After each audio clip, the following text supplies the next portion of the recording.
Gente, fala David, tudo bem? Oi, bom dia, professor. Tudo? Bom dia. Bom dia para vocês. Deixa eu ver aqui quem está entrando.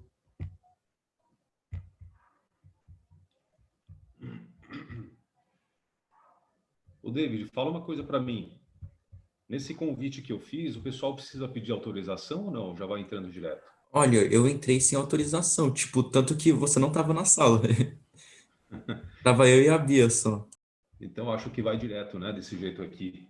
Eu simplesmente abri né? lá um negócio que estava reunião recorrente e foi mais direto. Algum professor fez assim já, essa reunião recorrente? Eu acho que é pelo fato de ter senha, que foi direto. Eu acho. Porque as outras não Ah, tinham. Então eles ah, estavam a admissão. Acho que pelo fato da sua ter senha, já essa, não é essa, necessário. entendi. Essa estava com senha, né? Deixa eu ver uma coisa aqui. Ah, agora que eu vi aqui a senha, ó. Mas não tem erro, né? O pessoal vê a senha lá e coloca, né? Sim, antes era assim, tipo, Eu nos lembro, é, primórdios do Zoom, quando a gente começou a usar, era nas tudo por nossas senha. primeiras aulas, né? Isso. Bom, beleza. O bom é que eu não preciso ficar dando autorização, né? Isso já agiliza um pouco, facilita um pouco, né? Beleza. Deixa eu ver quem mais está aqui. A Ana, a Letícia, Gabriel. Boa tarde, prof. Tudo bem? Boa tarde, Ana. Eu tô bem. Prof, apostila 1 ou 2 hoje? Já é 2? Não, é assim, ó. A gente vai ver um finalzinho da um, tá bom? Um último detalhe da um das enzimas e depois já passa para 2. É isso. Então, um pouco de um, um pouco de dois, tá? Fala, Felipe, tudo bem? Beleza? Castilho? Oi, Letícia, tudo bom? Não, eu só tava testando mesmo. Obrigada. Tudo bem? Tranquilo. Tudo bem, e você? Tô bem também. Felipe, o André. Legal. Deixa eu ver quem mais vai aqui. Calil. Beleza. Tá bom, gente. Ó, então, todos vocês aí. Oi, Renata, tudo bem? Oi, tudo bem? Bom dia, boa tarde já, né? Estamos na transição, né? A gente está na transição da apostila 1 para 2 e do meio-dia para 1. Da manhã para tarde, né? Ó, Não gente, vai almocei, então colocando. não é boa tarde. É boa. Esse é um bom conceito, né, David? Não almoçou, então não é boa tarde. Gostei. Ó, gente, pega a apostila 1 no finalzinho dela. Isso daqui era a nossa aula 12 ainda, lá das enzimas, tá? Vai resgatando ela aí. Lá na página 206, tá? Página 206.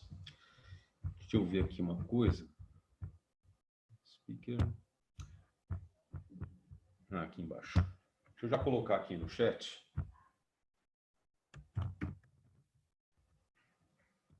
Isso daí, ó.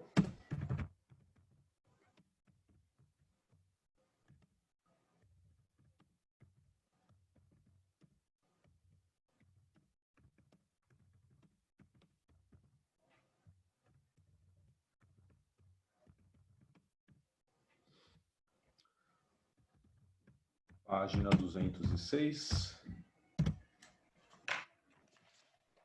É a de exercícios mesmo, tá? São exercícios da aula 12. Enzimas. Tá bom? Deixa eu ver aqui.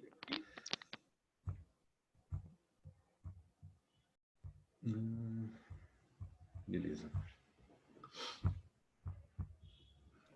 Tá legal. Então, assim, Castilho, ó. se você quiser me colocar de co-host, eu vou aceitando as pessoas.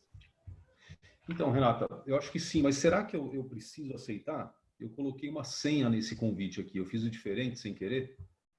E não Eu sei, acho vê que se eu. não, prof. Se você não teve que aceitar ninguém até agora, Até agora não. Eu acho que então é porque não o pessoal está precisa. entrando direto, viu, Renata? Ah, então tá bom. Porque esse convite ele acabou indo com senha. Aí todo mundo pega a senha e já entra, tá? Beleza, obrigado pela ajuda. Mas então é o seguinte, ó. Eu vou aproveitar uma coisa que ajuda a Renata é a seguinte, porque aí já fica organizado. Quando eu compartilhar uma tela aqui, aí eu às vezes fico na dúvida se vocês estão vendo ou não. Eu pergunto para você me fala, tá? Tá bom, Eu pode deixar. preciso do áudio, legal. Porque eu fico só com a tela muitas vezes e acabo que eu amplio, né? E acabo não sabendo se vocês estão vendo ou não. Gente, então assim, a respeito das enzimas lá que a gente viu sábado passado, nós finalizamos quase que completamente o assunto, tá? O que faltou, o complemento a respeito disso, é o que precisa justamente para fazer a questão 6, da página 206, né? E também uma ou outra questão, acho que uma só, daquela tarefa de aprofundamento que eu passei para vocês, né? Que é a história das vias metabólicas, tá?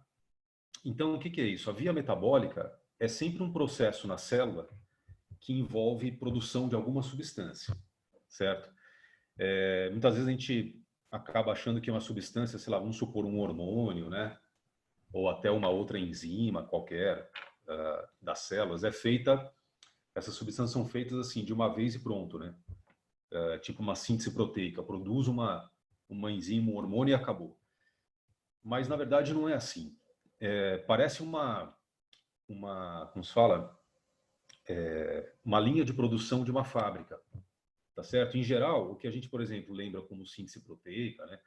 Produção de uma proteína ou de um lipídio, é o primeiro passo.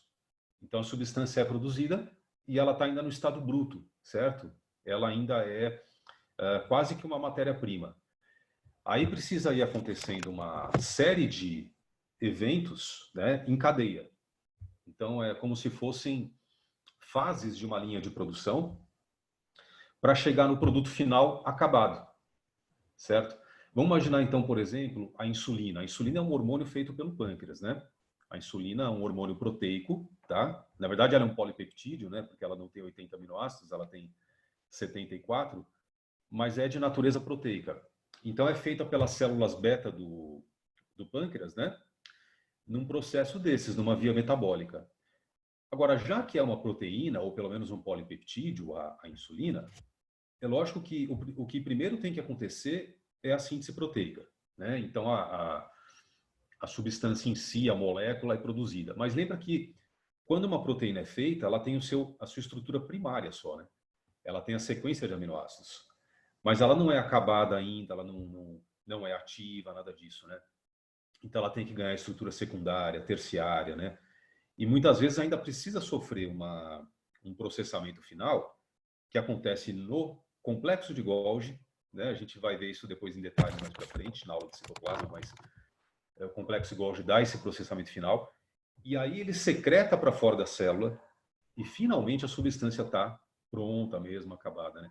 Então foi tendo essa linha de produção, né? Um passo depois do outro. Então, para esse mecanismo todo, a gente dá o nome de via metabólica, certo? Muito bem. Agora, é lógico que essas vias metabólicas nas células são controladas por enzimas, tá? Na mesma via metabólica, gente, para fazer, por exemplo, a insulina como produto final, você pode ter vários passos e cada passo sendo acelerado, catalisado por uma enzima específica, né? Então, tem a enzima 1, a enzima 2, a enzima 3, depende do tamanho da via metabólica. Quanto mais complexa a substância, maior vai ser essa via metabólica, mais enzimas vão estar atuando tal, no processo, né? Então, são processos complexos. Eu fiz aqui na minha lousinha, entre aspas, né, uma via metabólica, depois eu sempre mando a foto para vocês, né? Então, nem precisa se preocupar em tirar foto agora. Depois eu tiro uma aqui ao vivo, fica melhor, né, do que tirar a foto da tela. Aí eu coloco lá no WhatsApp, tá bom? E mando para o Rubão, para ele pôr também na internet e tal, no site.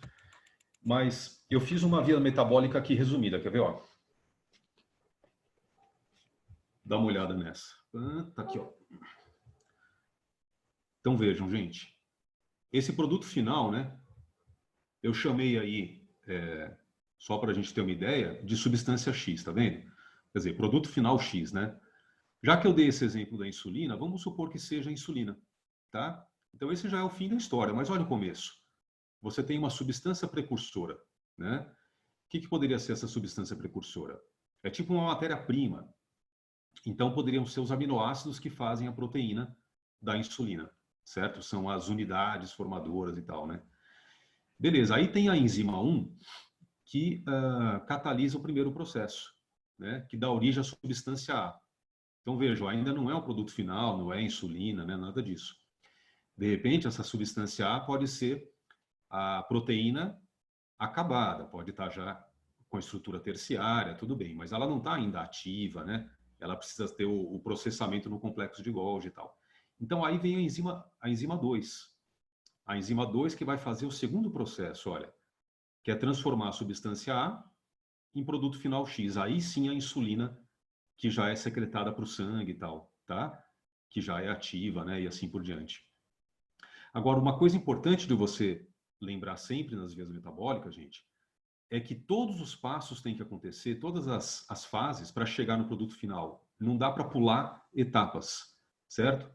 Mas como assim, Castilho? Por exemplo, gente, não dá para pegar a substância precursora e já transformar no produto final. Tem que haver aquela substância A intermediária, beleza? Isso quer dizer que se a enzima 1 tiver algum problema, imagina que a enzima 1 falhe, né? Pronto, a substância A não é feita e, portanto, não adianta ter a enzima 2, porque não vai ter onde ela atuar, né? A enzima 2, como elas são específicas, só atua na substância A, entendeu? Então, se um dos dois passos falharem, o produto final não é produzido, tá? Nem a enzima 1 nem a enzima 2 podem ter essa falha. Agora, as enzimas, elas são produzidas, como são proteínas, né, gente? Elas são produzidas por genes. Tem genes do DNA que controlam essa produção da enzima 1, da enzima 2, né? Adivinha o que acontece? Se a pessoa tiver uma mutação no gene, tá? Por exemplo, da enzima 1, ela faz a enzima 1 defeituosa, né? Então, ela tem uma mutação genética, a enzima 1 não é eficiente, não funciona. Portanto, não tem substância A e, portanto, não tem produto final X. Se for o caso da insulina, que eu estou falando para vocês, essa pessoa tem diabetes do tipo 1. Tá bom? O que é a diabetes mellitus do tipo 1? É aquela de origem genética mesmo, que a pessoa já nasce com o pâncreas não produzindo insulina, né? Então é aquela diabetes infantil e que realmente a pessoa vai ter a vida toda, né? Diferente da diabetes do tipo 2, que vem com a idade, com 40, 50 anos, por metabolismo mesmo e tal, do corpo, né? Tá certo? Então, assim, como todas as nossas substâncias importantes são feitas por vias metabólicas, então, por isso que mutações genéticas podem gerar tantos problemas, né, gente? Porque, por exemplo, se o produto final X for a hemoglobina, né, do sangue, se a pessoa tiver problema em alguma dessas enzimas aí, por mutação genética, ela já faz uma hemoglobina alterada. Aí ela tem o quê? Anemia falciforme. E por aí vai, né? Tá bom? Então, você vê que o processo é muito delicado e com vários pontos chaves, né, que podem sofrer problemas e tal, tá? Agora, isso é a via, vamos dizer assim, já acabada, né, gente? Como é que ela é regulada pelo corpo ou pela própria célula, né? Agora eu vou adicionar uma coisa aqui, tá bom? Na minha luzinha, entre aspas, que eu não queria que vocês já vissem logo de cara, que é a seguinte, ó, a via metabólica, né, ela é autorregulada. Então vou escrever aqui, ó, autorregulação. Tá? Ou seja, gente, é engraçado, mas a via metabólica se controla, entre aspas, né? Sozinha, porque esse controle acontece, na verdade, pela concentração da substância X. Tá? O produto final, se ele tiver numa concentração elevada já, quer dizer, já produziu demais, né? Ele mesmo vai inibir a enzima 1. Acontece um encaixe chave e fechadura, é curioso, né? Da enzima com o produto, entendeu? É lógico que esse encaixe, ele é momentâneo. Então, é uma inibição reversível. Mas, enquanto tiver nessa alta concentração, a enzima 1, ela para de funcionar, né? Então, essa autorregulação, é por, vou colocar aqui, ó, retroinibição. Tá? Retroinibição. Em inglês, pessoal, tem um termo que a gente vê muito em questões, né, em textos, etc., que é o feedback negativo. Tá, vou pôr aqui também, ó. Ou feedback negativo. Então, essa daqui, gente, ó. Lembra que depois eu vou pôr a foto lá no WhatsApp, tá? Mas o que está em vermelho, então, né? Agora sim, ó. É a forma de regulação da via. A autorregulação, ela mesma se regula, tá bom? E isso é por retroinibição. Quer dizer, a substância X em alta concentração inibe a própria enzima 1, certo? Aí você vê o termo em inglês feedback negativo, tá? Então também, eu vou colocar aqui na própria via, né, no desenho dela, isso acontecendo, quer ver, ó? Tá aqui, produto final X em alta concentração inibe a enzima 1. Olha só. Tá vendo? Ó? Ou seja, né, gente? Vamos supor a insulina de novo, pegando o exemplo concreto aqui mais uma vez da insulina, né? Vai produzindo insulina.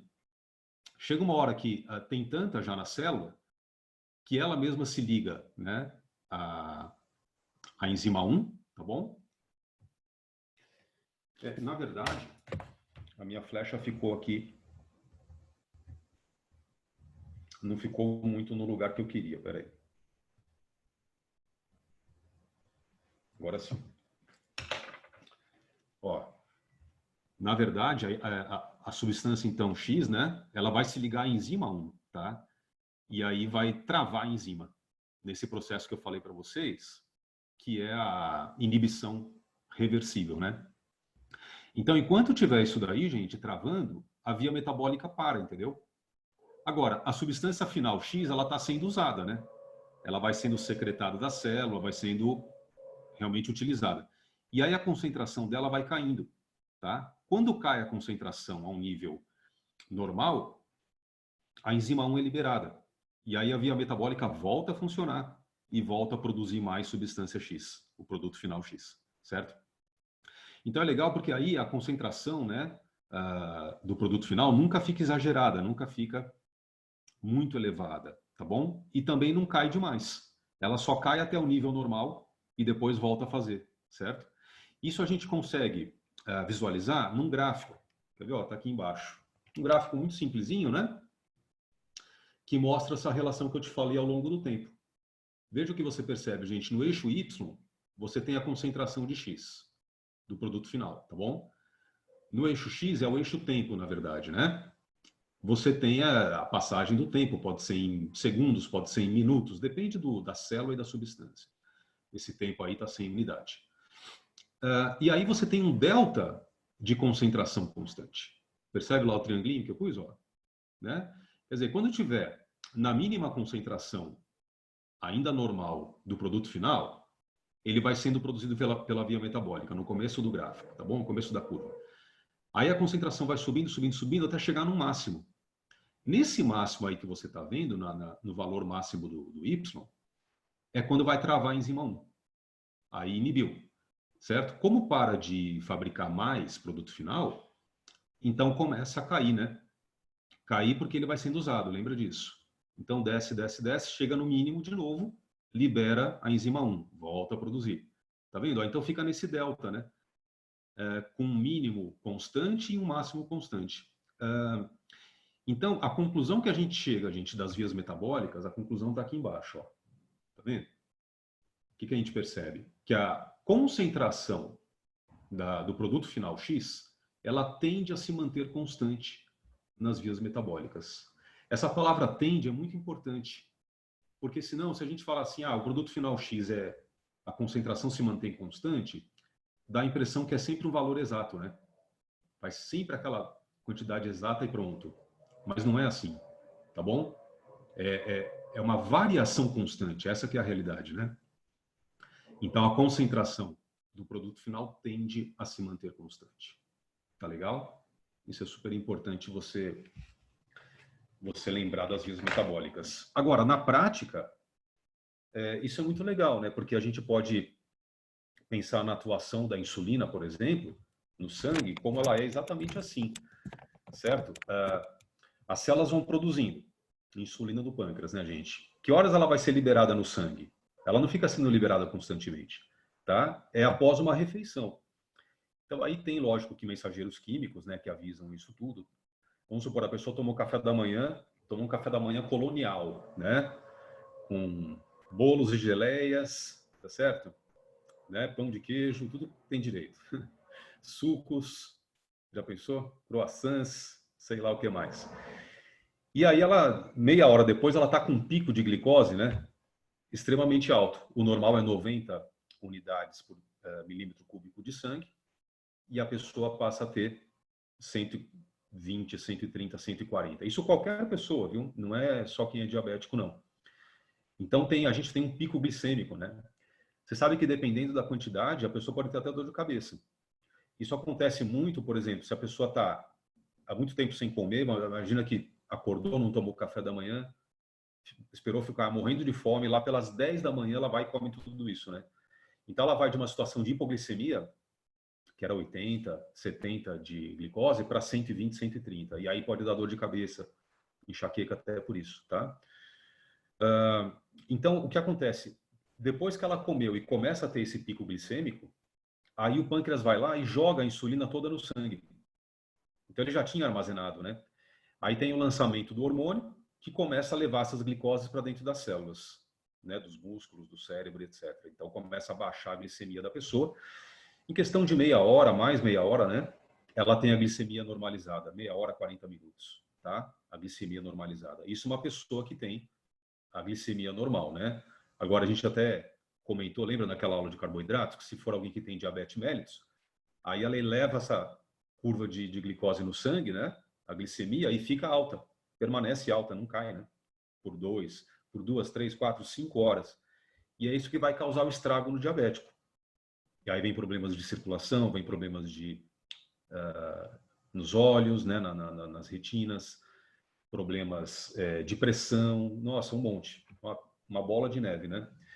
Tá? Qual que é a saída para esse diabético? Após essa refeição, ele injeta a insulina de fora, né? Ele pega uma seringa e injeta para fazer isso por ele, certo? Mas por quê? Porque é justamente uma pessoa que tem essa defasagem na enzima, né? Como é uma via metabólica complexa, na verdade, né, a gente não tem só dois passos da insulina, são várias enzimas envolvidas, né? Então, ele pode ter problemas e mutações genéticas em alguma dessas enzimas que traga essa diabetes do tipo 1 dele, né? E por isso ele não vai conseguir produzir e tal, tá? Tem assim, mais de uma causa genética, né? Para essa diabetes do tipo 1, por causa dessas possibilidades todas, tá bom? Gente, a impressão, deixa eu ver uma coisa aqui no chat. Não. É impressão minha ou alguém tinha levantado a mão para perguntar alguma coisa? Eu tinha. Quem foi? A Natália. Ah, Natália, fala aí. Ô, professor, eu tenho duas dúvidas. Com isso que você falou agora, por que então, quando a gente vai fazer um exame de sangue ou exames, a gente tem que ter um jejum de, por exemplo, 4 horas, até mais, 8 horas? Então, para fazer o exame de sangue normal, né, um hemograma normal, o que acontece é o seguinte: eu tinha uma professora, gente, que era uma médica, né, e especialista não, ela era chefe da hematologia da Santa Casa, né? E aí, lógico que primeiro dia de aula fizeram essa pergunta para ela, né? Por que tem que ter o jejum para fazer o exame de sangue? E a resposta é muito legal. É uma questão prática do laboratório, tá? Se a pessoa não faz o jejum, vamos supor que ela toma o café da manhã e vai fazer o exame de sangue, né? O que acontece é que ela vai ter absorvido já um monte de coisa para o sangue e o sangue fica difícil de trabalhar. Ele fica gorduroso, parece um óleo vermelho. É impressionante isso, né? Então, é uma questão realmente de logística e de praticidade para o laboratório, tá? Quando a pessoa faz o jejum, o sangue fica fluido, ele fica fininho, ele é só o tecido sanguíneo mesmo. Plasma, hemácias, né, glóbulos brancos, que é o que eles têm que medir no microscópio, nas contagens e tal, né? Nos exames sorológicos. Então, se esse sangue está ainda muito gorduroso do alimento, eles não conseguem trabalhar. Agora, ela falava, assim, contou uma verdade para a gente, né? Ela falou, esse jejum que é necessário é assim, de 4 horas, né? A pessoa não tendo comido nada, ingerido nada, por 4 horas já basta. Já dá para trabalhar com sangue, já está tudo certo, né? E só que aí você, quando vai fazer o exame, sempre fala assim, um jejum mínimo de 6 horas, mínimo de 8 horas, né? Vocês já viram, não? Aí a pessoa fica fazendo cálculos, né? Por quê? Porque tem que dar esse intervalo maior, né? Para os casos das pessoas que desrespeitarem. Então, se você dá umas 8 horas e a pessoa errou, né? Comeu alguma coisa lá, não sei o quê, 6 horas antes, 5 horas antes, ainda tá bom. Não tem problema, entendeu? Até 4 horas antes, né? Mas então já tem que falar um tempo maior, que é para justamente prevenir esses casos, entendeu? Senão, se o sangue chegar, a pessoa tira o sangue, quando vem ele está gorduroso demais, não dá para trabalhar, ele tem que ser desprezado. E aí tem que chamar a pessoa para uma nova coleta, né? Dar um super trabalho, entendeu? Boa Entendi. pergunta. Obrigada. E aí eu tenho outra. Manda aí. Então, nós temos o gene que, teoricamente, produz a enzima que digere a celulose, mas a gente tem ele inativo, é isso? Não, na verdade não. Aí realmente esse gene nós não temos mesmo, né? Porque, na verdade, só quem consegue fazer a enzima celulase, né, para digerir a celulose, são micro-organismos, tá? Protozoários, bactérias, né? E alguns micro-organismos, né? Algumas leveduras. Os seres pluricelulares não conseguem. Curioso, né? Mas aí é uma questão mais evolutiva. Então, realmente, esse gene ele foi perdido na evolução nos seres pluricelulares dos animais e a gente realmente não tem essa enzima, né? Tá bom? Entendi. E mesmo Natália? assim, eu posso continuar falando, então, que o código genético é universal. Pode, porque o código genético, na verdade, ele, na verdade, é a existência das bases nitrogenadas, né, do DNA e também a relação dessas bases com os aminoácidos. Então, essa relação é igual para todos os seres vivos. Tá. Agora, o que muda justamente são os genes, que são as sequências dessas bases, né? Tá bom? Depois, quando a gente Tá entrar bom. em DNA, logo em seguida, já na apostila 2, a gente entra, eu vou voltar a falar nisso. Tá legal, Natália? Beleza, obrigada, Castilho. Imagina. E a Luísa? O que a Luísa ia falar? Já foi, Luísa? Castilho, sobre a pergunta da Nath, que ela falou sobre esperar para tirar sangue. Quando a gente quando a pessoa vai fazer exame, né? Geralmente a gente marca vários. E aí eles falam que se a gente demora mais do que as 8 horas e tal, o exame geralmente vai vir. Como é que eu posso falar? Com algumas falhas, assim, tipo. Isso. Mas por quê? É porque perde muita gordura? Você Gordura. fala já mais do que o tempo recomendado, né? É É, isso? A pessoa isso. já exagerou, já ficou 12 horas em jejum, né? É, Sim, sim. Não, porque aí também é um problema contrário, né? Porque esse sangue começa a ficar com problemas de concentração osmótica, ele fica desidratado, tá? Também, vamos dizer assim, é um exagero para o outro lado, né? Mas também é uma questão ali física do sangue, tá?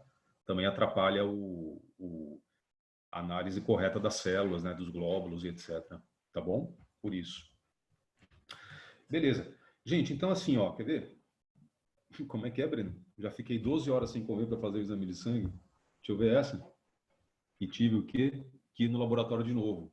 Tá vendo? Ó, foi o exagero, né? É isso mesmo.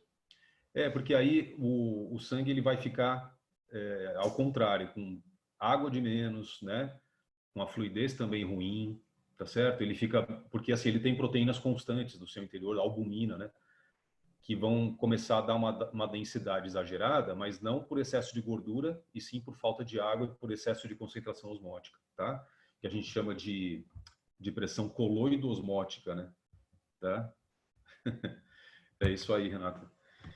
Gente, então faz um favor para mim. Eu vou colocar mais uma coisa aqui na minha lousinha, antes de mostrar para vocês uma nova tela aí, vou compartilhar com vocês. Lá na apostila, na página 206, então, dá uma olhada no exercício 6, por favor.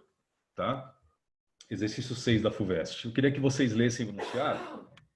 Eu não lembro se eu já passei o gabarito, mas tudo bem. Se eu passei o gabarito, não importa. Mesmo assim, dá uma olhada no enunciado, né, no desenho e no que ele queria de você, da FUVEST, tá?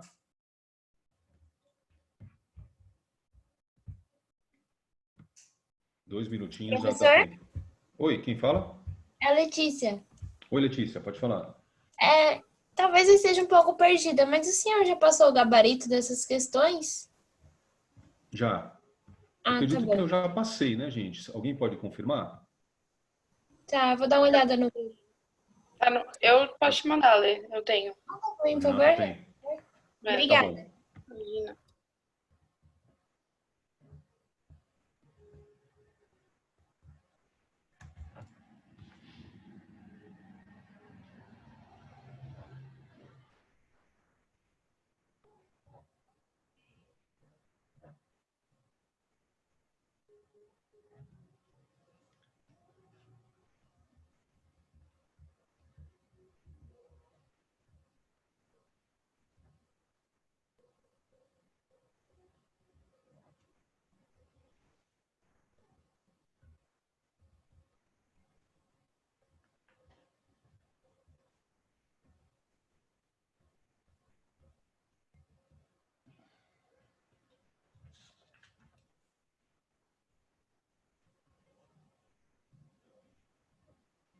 Beleza. Então vocês viram, né, gente? A questão da FUVEST pedia assim: uma substância X é o produto final de uma via metabólica controlada pelo mecanismo de retroinibição, o feedback, em que acima de uma dada concentração, o X passa a inibir a enzima 1. Você vê que a própria FUVEST, o próprio enunciado já descrevia toda a situação, né? Meio que já fazia uma revisão para o candidato.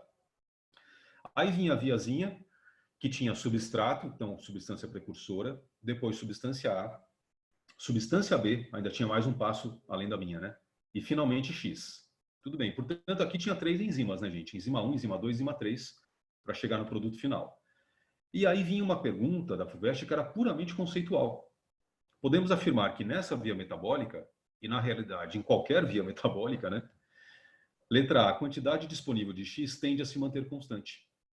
Era essa, né? Já é o conceito de via metabólica, percebe? Agora, por que não a B? O substrato faltará se o consumo de X for pequeno. Na verdade, é o contrário, né? Se o consumo de X for pequeno, quer dizer que vai concentrando mais X. Aí ele trava a enzima 1 e começa a aumentar a quantidade de substrato porque ele não está sendo gasto, né? Começa a, entendeu? Elevar a concentração do substrato, né? Na verdade, gente. Por que não a C? O substrato se acumulará quando a concentração de X diminuir. Espera aí. Quando a concentração de X diminuir, né? Também o contrário. Se você tem a diminuição de X, que é o produto final, ele libera a enzima 1. E aí passa a ter a via metabólica acelerada, né? Então, ao invés de acumular o substrato, vai gastar o substrato, né? Percebe? E na D, por que não? A substância A, que é o primeiro passo aí, né? Se acumulará quando a concentração de X aumentar. Será? Vamos supor, se aumentou X, ele inibe a enzima 1, né? Deixa de transformar o substrato em substância A. Portanto, vai diminuindo a substância A até que ela realmente vai zerando, né? Tá bom? Ao invés de acumular, vai gastando a substância A que já tinha sido produzida antes de travar. E finalmente a E, por que não? Olha, a substância B se acumulará quando o consumo de X for pequeno. E aí? De novo, o mesmo problema da D, né, gente? Se o consumo de X é pequeno, ele tende a se acumular e tende a se concentrar. Quando ele se concentra, inibe a enzima 1. Portanto, não transforma mais o substrato em A, e se não tem A, também não tem B. Então, ao invés de acumular B, também vai diminuir a concentração de B, né? Você vê que essas outras alternativas, exceto a A, que é bem direta, bem conceitual, elas são confusas, né? E essas questões de via metabólica, elas são assim mesmo. Tá bom? Eles dão uma embaralhada, gente, de uma tal maneira que você tem que pensar em alternativa por alternativa com muito cuidado. Imaginar a via, né? Falar, então tá, peraí, a substância tal deixou de ser produzida, o que vai acontecer com as outras, e assim por diante, certo? Na tarefa que eu tinha passado, na semana passada, deixa eu ver aqui se realmente tinha uma de via metabólica, gente. Ah, não, eu não passei de prova, agora eu já lembrei. A do rabo do girino não conta? A do rabo do girino, qual que é? Não lembro, eu sei que tinha uma que era parecida com isso, mas dava pra fazer. Eu acho que é... Não, aí é um pouquinho diferente. Deixa eu ver se eu batendo o olho aqui, eu lembro dessa também do rabo a cauda do girino. Ah, já lembrei, é a 13, né? A questão 13, é isso? É. Questão 13. Máxima de regressão. Não, mas aí é diferente, porque aqui está falando justamente da digestão pelas enzimas, né, gente? Da cauda do girino durante a metamorfose. Ele vai perdendo e tal, né? E aí é em relação à concentração do substrato, em relação à velocidade enzimática, tá? E não à via metabólica. A da via metabólica que eu queria que vocês vissem, achei aqui, ó, é a questão 17, né? Então, eu não sei se todo mundo tem fácil aí agora o caderno de exercícios, mas se não tiver, marca para mim no caderno de exercícios, é a questão 17 da aula de enzimas, né? Da parte de enzimas, lá da aula passada, enzimas e o controle celular. É o exercício 17 que está na página 91. Esse tem uma via metabólica, gente, olha o tamanho dela. Do mal, né? Com um monte de ramificações, tá vendo? Ó? Substâncias precursoras e enzimas para todo lado, né? E aí ele vai fazendo esse jogo de falta uma substância, sobra da outra, uma enzima não funciona, a outra funciona, e quer que você veja quais são as verdadeiras, né? E aí eu queria que vocês tentassem fazer para mim agora. Quem tiver aí acesso ao caderno de exercícios agora, dá uma pensadinha para mim nele, tá? E se não, você anota para mim, que é o 17 da página 91, para você olhar depois, tá? Acho que 2 minutinhos já dá tempo de você dar uma lida aí com calma e tentar responder para mim. Tá bom? Vou colocar aqui, ó.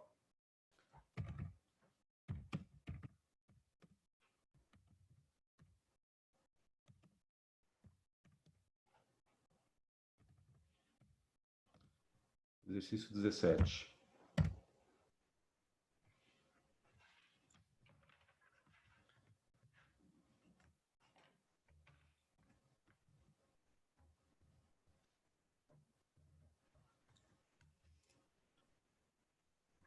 Ô, professor, Pode falar.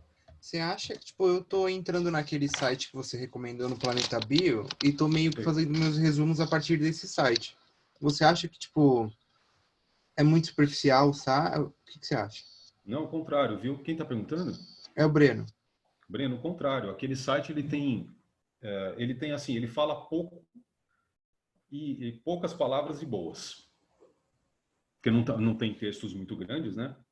Mas ele tem um nível de aprofundamento muito bom, tá? Tem algumas coisas ali que muitas vezes a gente nem fala na aula, que a gente não coloca no material, porque realmente são muito aprofundadas, até assim de respiração e fotossíntese. Então, eu acho que é legal, sim. Pode usar, e os conceitos são muito cuidadosos, tá bom? Eu conheço o professor que é o autor e tudo, né? Então, assim, vale a pena. E tem também uns exercícios legais lá, né?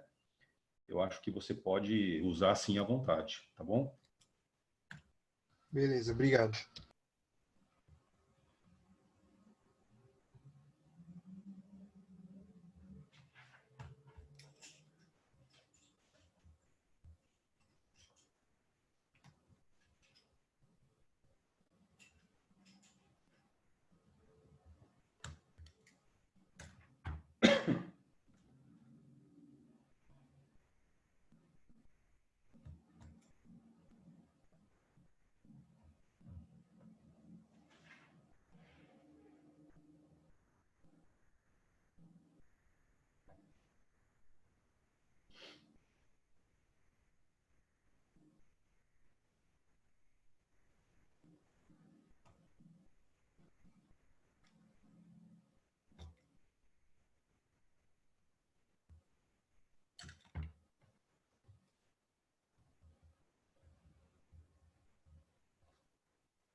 Tá bom, gente, ó, quer ver?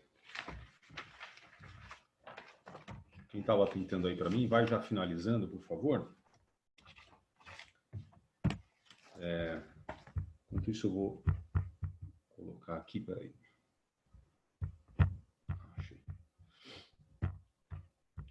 Vai finalizando então esse exercício 17.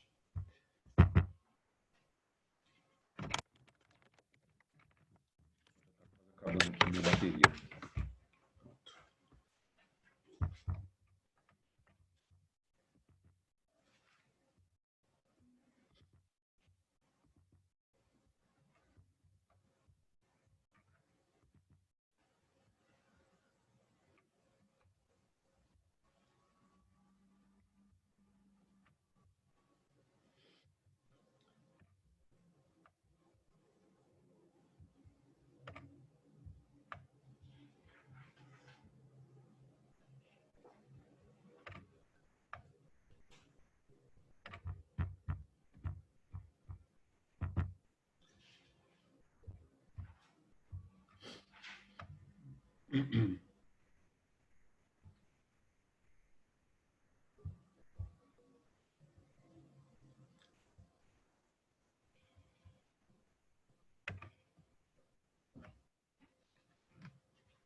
Cadê vocês? Gente, então aqui, ó. A questão 17 falava, você tem então simplificadamente, isso é simplificado, né? Você imagina. Algumas etapas do metabolismo do aminoácido fenilalanina que foram feitas as seguintes afirmativas, né? Muito bem. Ou seja, né, quer dizer, a partir desse aminoácido, né, fenilalanina, tudo que dá para acontecer. Então, assim, com uma vista geral na via metabólica, né, você vê que na via metabólica principal, o produto final é a melanina. Só lembrando que a melanina é o pigmento da pele, pigmento do cabelo, dos olhos, né, que traz a coloração aí desses nossos tecidos, certo? A melanina que é um pigmento preto e só muda a quantidade, a concentração, né? Quanto mais tiver, mais escuro fica o tecido. Então, por exemplo, um cabelo preto tem muita melanina, certo? E o cabelo loiro tem pouca melanina, mas é o mesmo pigmento. Curioso, né? Mesma coisa para os olhos, muita concentração de melanina na íris, a parte colorida dos olhos, ele fica o castanho escuro. Se tiver pouca melanina, fica o olho azul, mas o pigmento é da mesma cor. Agora, então tem também em outra direção, você vê a fenilalanina, gente, sendo transformada em ácido fenilpirúvico, né? E depois em ácido fenilacético, é outra possibilidade. Ou ainda o ácido fenilpirúvico sendo transformado em ácido fenilático. Então você vê que tem várias possibilidades aí, né, de mudanças a partir da fenilalanina. Tá bom, aí vinham as afirmativas. Ele quer saber assim, o que é válido, quais são as corretas. A primeira, na falta da enzima 1, então pronto, já travou a via toda, né? Pensa assim, há o acúmulo do aminoácido fenilalanina, gerando também outras substâncias derivadas. Aí essas que vão para baixo no desenho, né? Que são o ácido fenilpirúvico, ácido fenilático, etc. Né? Ou seja, quer ver, para quem está sem esse caderno de exercícios, né? A partir da via principal, né, gente, você tem produção da melanina. Tá bom, mas se por acaso a enzima 1 estiver travada, a enzima 1 estiver inibida, né? Bem aqui no comecinho, ó. Então, o que vai acontecer? Vai sobrar o precursor, que é a fenilalanina, e ela vai, então, formando os seus outros derivados. Então, a primeira afirmativa está correta, né? A segunda, o albinismo clássico, que é a ausência de pigmentação na pele, né? Lembra? A ausência de melanina, tá, gente? E também no cabelo e nos olhos, né? É uma doença causada pela falta da enzima 2, nesse caso, que converte a tirosina em DOPA, né? Que é essa sigla aí da outra substância, gente, pré-melanina, né? Substância intermediária na produção da melanina, pigmento que dá cor à pele, cabelo e olhos, né? Também é uma afirmativa verdadeira. Porque se falta a enzima 2 está aqui, ó, bem no meio dessa via, né? A enzima 2, ó, bem aqui, ó. Então não tem a substância DOPA, e se não tem DOPA, não tem melanina. Lembra? Não dá para pular etapas, né? Portanto, a pessoa fica albina. Certo? Por exemplo, como é que é a cor dos olhos de um albino? São olhos rosados. Porque, na verdade, o que você vê na íris do olho do albino são os vasos sanguíneos na íris, tá, gente? Como se fosse do lábio e da gengiva. Então você vê a íris rosada. Então a pessoa não tem melanina. O cabelo não é loiro, né? O cabelo do albino, ele tem até um tom amareladinho, mas é da queratina. É o tom da proteína do cabelo, entendeu? Não é aquele loiro, né, de uma pessoa tipicamente loira, né? Então as frases 1 e 2 estão certas. E a 3? Olha, a falta da enzima 3 leva ao acúmulo do ácido homogentíssico que não é metabolizado em gás carbônico e água. Agora, para onde que está isso no desenho, né, gente, na via? Então você vê a enzima 3 aqui em cima, ó.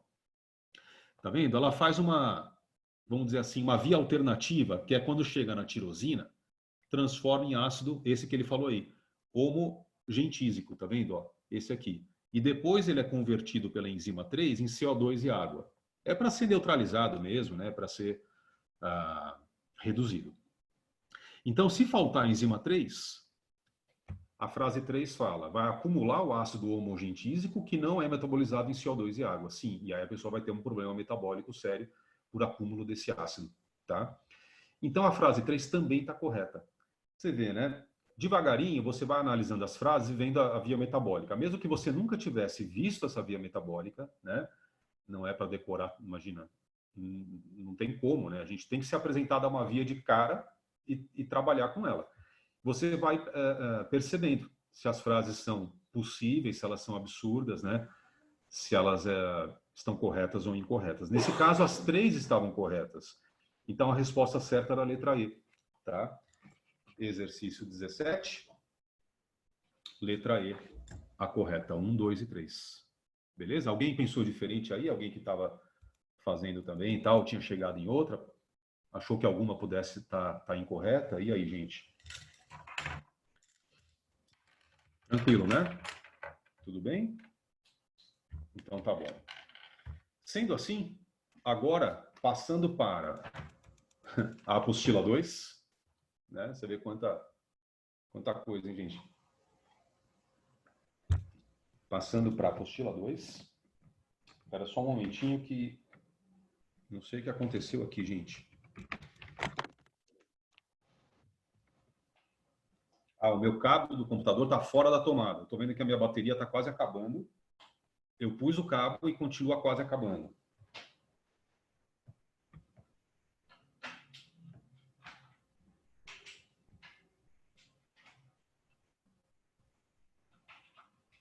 Pronto, beleza. Agora salvei aqui. Já ia acabar esse negócio. Ia ter que entrar de novo. Então é o seguinte, eu vou compartilhar aqui a tela com vocês. A gente dá uma olhada nesse começo aí da apostila 2, na parte da biologia. Quer ver?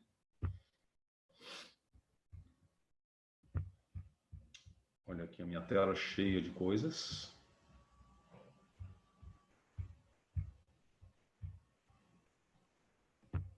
Tá aqui, ó.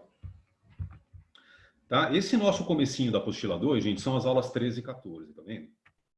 Que fala a respeito dos anticorpos, né? É a sua página 156 aí, ó.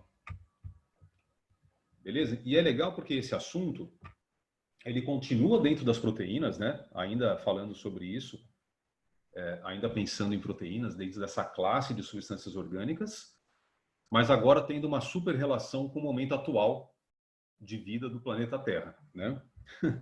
Que é o momento da pandemia do coronavírus, porque eu já vi várias matérias falando em exames sorológicos, né? Exames de testagem, né? Das pessoas com sintomas e essa história toda, né? E tudo isso tem a ver com os anticorpos, né? Então, o que eles são? Depois eu já volto aqui à página da apostila, porque eu quero comentar com vocês algumas coisas que estão aqui na apostila mesmo, né, gente? Porém, antes, eu vou vir aqui para essa página do próprio Planeta Bio, tá? Do site Planeta Bio. Renata, tá aparecendo aí a página, o site, tudo bem? Sim, tudo certo. Tá bom, legal. Olha lá, gente, então aqui dentro do site Planeta Bio, né, a gente vai para aquela parte na lousa, né, quando você quiser olhar também de novo, você vai lá, planetabio.com.br, cuidado que só planetabio.com é outro site, tá bom? Não é esse mesmo. Então esse é .br. E aí na lousa você vai em citologia. Porque tudo isso que a gente está vendo faz parte da citologia da célula, né, das produções da célula. E nessa ramificação da citologia, estamos em bioquímica, ó, tá bom? E aí, abrindo a bioquímica, todas essas opções, né? Glicídios, proteínas e etc. Ácidos nucleicos, que a gente vai ver depois. Então, dentro das proteínas, olha, no item 8 é que ele fala dos anticorpos, tá bom? Então, vou ler com vocês aqui esse conceito do site, gente. As imunoglobulinas, né? O que são? São os anticorpos. Imunoglobulina e anticorpo é sinônimo, tá bom? São diversos tipos diferentes de anticorpos, as proteínas de defesa. São produzidos por leucócitos, esses são os glóbulos brancos, né, gente? De vários tipos, linfócitos, plasmócitos, eosinófilos, etc. Especialmente esses dois, olha, linfócitos e plasmócitos, tá? Que produzem essas proteínas de defesa. E os anticorpos, então, gente, essas proteínas se prendem a antígenos específicos presentes nos envoltórios de diversos patógenos estranhos ao nosso corpo, né? Primeira coisa que é importante aqui a gente acrescentar nessa informação. Na apostila tem. O que são antígenos, afinal de contas, né? Tanto a gente fala neles. Os antígenos são as substâncias estranhas ao nosso corpo. Simplesmente isso. Tá legal? Então, por exemplo, o que pode ser um antígeno? O veneno de uma aranha, por exemplo, a pessoa toma uma picada de aranha, tá? Uma aranha marrom, vamos supor. Esse veneno dela tem enzimas digestivas, esse veneno tem neurotoxinas, né? Todas essas substâncias são para nós antígenos. Por quê? Porque o nosso corpo não conhece. Tá certo? Então, você vê, aí está dentro de uma substância, né? O veneno de uma aranha. Pode ser no veneno de uma cobra, veneno de um escorpião e etc. Tá? Agora, os antígenos que essa parte do site fala e menciona, gente, esses não. Esses são moléculas que estão em micro-organismos. Né? Então, por exemplo, proteínas na cápsula de um vírus são antígenos. Entendeu? Proteínas na parede de uma bactéria são antígenos. Por quê? Porque nós não conhecemos. Nosso corpo não conhece, né? Lipídios na membrana de um protozoário são antígenos para nós, e assim por diante. Tá certo? Então, os antígenos, o que muita gente faz confusão é que eles não são os micro-organismos. Tá? Eu não posso falar, por exemplo, que se eu tenho vírus no meu sangue, né? Esses vírus são antígenos. Não, mas esses vírus têm antígenos. Entendeu a diferença? Porque os antígenos são as substâncias presentes na cápsula do vírus, tá? E o que os anticorpos fazem, gente, aí é por encaixe chave e fechadura extremamente específico, né? Tanto que a gente fala em anticorpos específicos, mas isso é meio um pleonasmo, né? É uma redundância, porque os anticorpos são específicos e ponto, como as enzimas. Então, o anticorpo certo, ele se liga ao antígeno e neutraliza esse antígeno. Essa é a função dele, tá? Não é a função assim de destruir o vírus, né? Não é que o anticorpo vai destruir o vírus. Ele vai neutralizar os antígenos da cápsula do vírus e com isso ele acaba neutralizando o vírus, tá bom? A palavra-chave mesmo, né? É de neutralização, tá certo? Você vê aqui nessa parte esquerda da página, né, gente, do site, a estrutura tridimensional de um anticorpo. O que você repara? Que ele tem 4 cadeias polipeptídicas juntas, interligadas, né? Você vê, tem 2 vermelhas e 2 azuis. Portanto, o anticorpo é uma proteína complexa, é uma proteína sofisticada, certo? E aí fica bem claro, né? Ele tem a estrutura quaternária, tá legal? Cada uma dessas cadeias interligadas tem a sua estrutura qual? Terciária, que lembra a forma tridimensional e tudo, mas ainda por cima elas estão ligadas umas às outras. Então, o conjunto geral, o anticorpo todo, o que de longe fica parecendo um Y, né? Parece uma letra Y. É uma estrutura quaternária, beleza? Ele é extremamente complexo. E nessas 2 pontas que você vê de cima, gente, do anticorpo, você tem os chamados sítios ativos, tá vendo? Ó? Então, sítio de ligação ou sítio ativo, que se liga ao antígeno. Então, aí é que você vai ter o encaixe chave e fechadura do antígeno com o anticorpo. Quando isso acontece, a gente chama de complexo antígeno-anticorpo, e aí pronto, os antígenos estão o quê? Neutralizados, tá? A gente vê nessa animaçãozinha aqui do site, né? Um plasmócito. O que é um plasmócito, gente? O plasmócito é um glóbulo branco. É um tipo de leucócito, tá legal? Derivado de um linfócito. Então, no processo de diferenciação celular, os linfócitos B de bola, tá? Eles acabam se especializando, se diferenciando em plasmócitos, esses daqui, ó, cuja função principal é essa, é produzir anticorpos, secretar para o sangue, né? Quer dizer, jogar no plasma sanguíneo, e os anticorpos, então, podem neutralizar. Nesse caso, bactérias, tá vendo? De repente, uma pessoa que foi contaminada por bactérias, por exemplo, da pneumonia, por bactérias da tuberculose, né? Ou bactérias da sífilis, sei lá, alguma doença bacteriana, e esses anticorpos estão neutralizando essas bactérias. Beleza? Então, se a pessoa tem essa defesa, ela tem essa imunidade contra essas bactérias, ela nem vai desenvolver a doença, né? É alguém que, por exemplo, entra em contato com pneumococos, que poderiam causar pneumonia nela, mas não desenvolve a pneumonia, porque os anticorpos dela neutralizam, certo, gente? E assim, isso acontece muitas vezes conosco. Como a gente fica respirando um ar que tem micro-organismos, né? O ar tem vírus de vários tipos, tem bactérias, etc, etc. O nosso corpo ele fica numa constante guerra contra esses micro-organismos e com seus antígenos, né? Então a gente fica continuamente produzindo anticorpos e neutralizando o tempo todo, entendeu? É uma coisa constante. O que acontece se, por exemplo, o sistema imunológico da pessoa baixa? Quer dizer, por algum motivo ele fica inibido, né? A pessoa fica com imunodeficiência. O que vai acontecer é que essas bactérias e vírus que estão o tempo todo no ar vão encontrar a porteira aberta, vão começar a causar infecções na pessoa, né? Então, o famoso caso da pessoa HIV positiva, né? Alguém que tem a AIDS, em que a pessoa, justamente o nome da doença é imunodeficiência adquirida, né? Síndrome da imunodeficiência adquirida. E ela, então, fica com poucos linfócitos, ela tem uma baixa contagem de linfócitos e, portanto, poucos plasmócitos também, e pouca produção de anticorpos, né? Então, essa pessoa HIV positiva começa a pegar um monte de doenças oportunistas, que a gente chama. Por exemplo, a pneumonia que eu estava falando, ou mesmo uma gripe, etc, etc. Imagina agora, então, com o coronavírus, né? É uma pessoa mais sujeita ainda a desenvolver um quadro grave de coronavírus e tal, né, gente? Mas tem outras 1001 doenças, né? Ou mais, que a pessoa também pode desenvolver, tá? Então, tem que tomar cuidado para não fazer confusão com o que sejam as células de defesa, que são os glóbulos brancos, e o que são os anticorpos, né? Todo mundo enxerga bem essa diferença? Glóbulos brancos são células e anticorpos são proteínas, né? Então, aqui a gente vê direitinho isso nessa animação. Olha a célula que é o plasmócito, enorme, membrana plasmática, né, gente?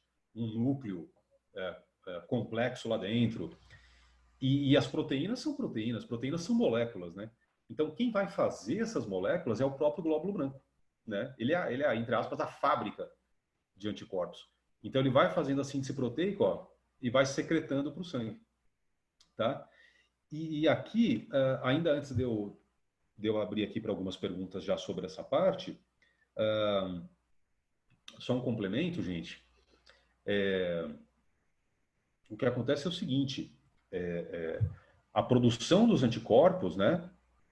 Vamos dizer assim, a célula produtora, a gente vai dar o nome de defesa celular. Então, é a parte do sistema imunológico que a gente chama de defesa celular, que é a própria célula de defesa e tudo, né? Ela pode até fazer fagocitose, pinocitose para digerir mesmo o micro-organismo e pronto, né? Agora, a atuação dos anticorpos em si, quando eles se ligam nas bactérias e vírus e tudo, né, nos antígenos em geral, essa atuação dos anticorpos a gente chama de defesa molecular, tá bom? Também faz parte do sistema imunológico, mas aí já é ao nível molecular, então é a defesa molecular do corpo, feita pelos anticorpos, certo? E ainda antes de eu ver as perguntas, mais uma coisinha que quase que eu esqueço. Você vê, a primeira parte do corpo que vai receber os anticorpos é o plasma, né, gente? Então, a parte líquida do sangue, o plasma sanguíneo, vai recebendo anticorpos. Então, a gente encontra muitos anticorpos no plasma. Mas não é só, beleza? A gente encontra também anticorpos na saliva, tá? Nós encontramos anticorpos também nas lágrimas, que são todos pontos frágeis do corpo, né? Na saliva, por quê? Porque a pessoa pode beber uma coisa contaminada, mesmo que seja uma água, né? Pode beber, pode comer alguma coisa contaminada. Então, esses anticorpos na boca já oferecem uma primeira frente de proteção, né? E nas lágrimas, os anticorpos ficam protegendo os olhos, porque os olhos são muito abertos e muito frágeis, né? Muito permeáveis. Como tem vírus no ar, por exemplo, da conjuntivite, e até substâncias tóxicas, né, gente? Esses anticorpos nas lágrimas, eles protegem os olhos também constantemente, tá? Tem anticorpos no leite materno, toda vez que a mãe amamenta o bebê, né? No seu leite estão anticorpos também. Então, nós temos anticorpos em várias partes do corpo. Mas você vê que é sempre alguma coisa líquida, né? Ou lágrima, ou saliva, ou plasma sanguíneo, ou leite, que pode conter esses anticorpos aí. Beleza? Agora, deixa eu ver aqui quem está com dúvida. Deixa eu ver, gente. Primeiro no... aqui, ó. Não é aqui que eu queria, não. Achei, ó. Primeiro no chat. Aqui. Alguém tinha perguntado alguma coisa aqui? Isso, então, ó. É isso mesmo, gente. Pode repetir a diferença da defesa celular e a outra? A outra é a defesa molecular, tá bom? Defesa celular é feita pelos glóbulos brancos, literalmente. São as células de defesa defendendo, né, gente? E a outra defesa é a defesa molecular, que aí são os anticorpos atuando direto e neutralizando os antígenos, tá bom? Então, duas frentes de defesa. A defesa molecular e a defesa celular. Beleza. E aí também mais alguém aqui que me perguntou agora. Ah, não, agora quem levantou a mão? Deixa eu ver o Breno primeiro. Professor, as meninas levantaram faz tempo, mas... Ah, quem que levantou primeiro? Vocês conseguem saber aí? Tira da Lu, professora. Eu já perguntei, a Lu ainda não, então... Vai lá, Lu, pode falar. Desculpa, gente, esqueci de abaixar minha mão mesmo. Tranquilo. Então vai, Nath. Natália, deixa eu ver a Natália. Professora, a minha dúvida é mais sobre a parte que você falou que dos vírus. Como que esses vírus eles conseguem ficar no ar? É por causa do quê que eles circulam no ar? Tipo, não faz sentido assim pra mim. O que faz que eles fiquem, né, no ar? O que faz é o seguinte, Natália, os vírus, eles são tão pequenos, né, mas tão pequenos, que, por exemplo, em relação a uma bactéria, a bactéria já é pequena, né? Essa questão assim das dimensões, ela é muito importante, né? A gente às vezes deixa em segundo plano, mas não deveria. Se você comparar um plasmócito, que é um glóbulo branco, com uma bactéria, aqui já está fora de proporção. Essa bactéria seria umas 1000 vezes menor, tá? No desenho, a bactéria seria aqui mais ou menos o tamanho do pontinho do i, na verdade, em relação ao plasmócito, entendeu? Tanto que elas podem entrar na célula, elas podem invadir uma célula e tal. Agora, o vírus, por sua vez, gente, ele já é 1000 vezes menor que a bactéria, né? Na verdade, menos ainda do que isso, mais de 1000 vezes menor do que a bactéria. Então, é uma partícula quase que molecular, né? É muito pequeno, tá? Pra você ter uma ideia, quando começa a ter uma infecção viral numa bactéria, vocês lembram que tem vírus que são bacteriófagos, né? Vírus que são parasitas de bactérias. E eles começam a se multiplicar dentro da bactéria. Pode haver 1 milhão de vírus dentro da bactéria, gente. Imagina, sendo que ela já é tão menor que uma célula humana, né? Então, assim, a partícula é tão pequena que a gente não consegue imaginar isso, né? Essa dimensão. Então, assim, qualquer coisa contaminada por um vírus pode estar suspensa no ar, por exemplo, uma partícula de poeira. Sabe essas partículas de poeira que, se você olhar contra a luz da janela, você vê flutuando? Sabe? Tipo, né? Você estende um lençol, vum, aí você vê umas partículas de poeira flutuando, né? Gente, essa partícula pode ser o quê? Um fiapinho de algodão, pode ser um fiozinho, uma cutícula de unha, sei lá, né? Alguma coisa que seja leve o suficiente para flutuar no ar, e ela pode estar levando de carona lá 1 milhão de vírus em cima dela. Entendeu? Então, as quantidades, né, de vírus suspensos no ar, elas são absurdas.